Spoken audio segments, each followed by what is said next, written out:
Hi, this is Homlan Dueton, and I'll be talking about biometrics user identification.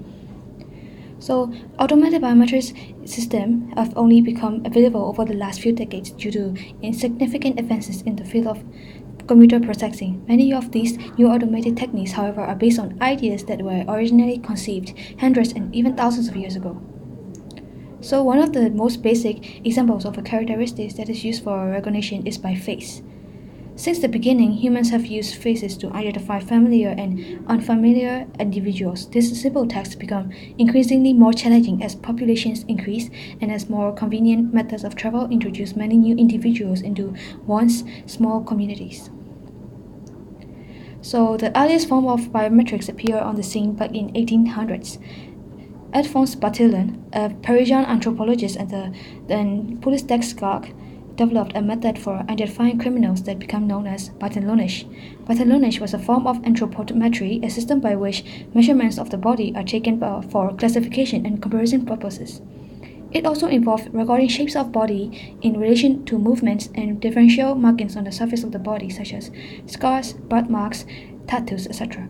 This was the primary system of the criminal identification used during 19th century.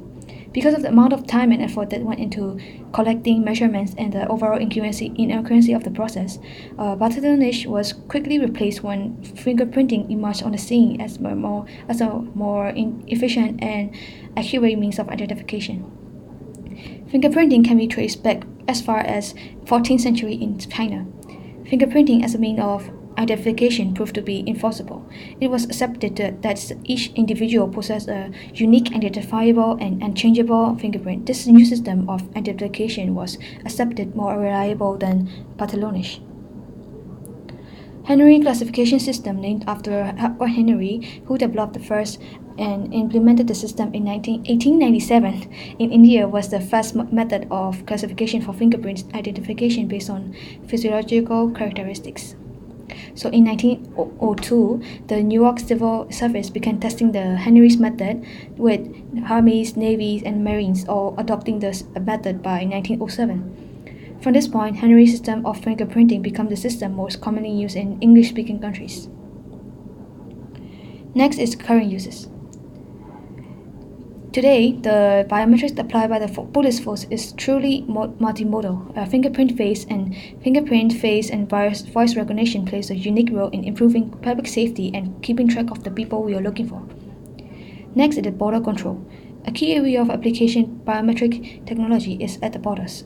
Biometric technology helps to automate the process of border crossing. Reliable and automated passenger screening initiatives and they are also automated, which help to facilitate international passenger travel experiences while improving the efficiency of government agencies.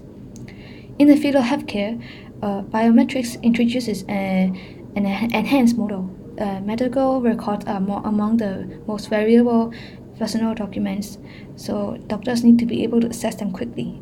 They also need to be accurate. A lack of security and a good accounting can make the difference between timely, accurate diagnosis and health fraud. So next is the security. Biometric technology is more accessible than ever, ready to provide added security and convenience for everything that needs to be protected, from your car door to your phone's PIN numbers. In the financial area, biometric solutions have to ensure that a customer is the person he claims to be when accessing sensitive financial data by entering his unique biometric characteristics and comparing them to the model stored in the device. So next is the automotive industry. So there is an established relationship between the eye movement and the attention. Thus, tracking the car's driver's movement can be helpful in measuring the degree of sleepiness, tiredness, or drowsiness of the driver. The sleepiness of the driver can be detected by analyzing either blink's duration and the amplitude of level of activity.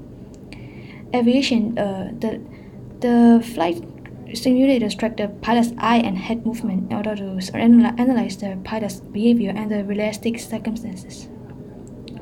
So next is the Gardner hype cycle. According to the Gardner hype cycle, this technology is placed in true delusional disillusionment, which means that it wanes as experiment implementations may fail to deliver. Thank you.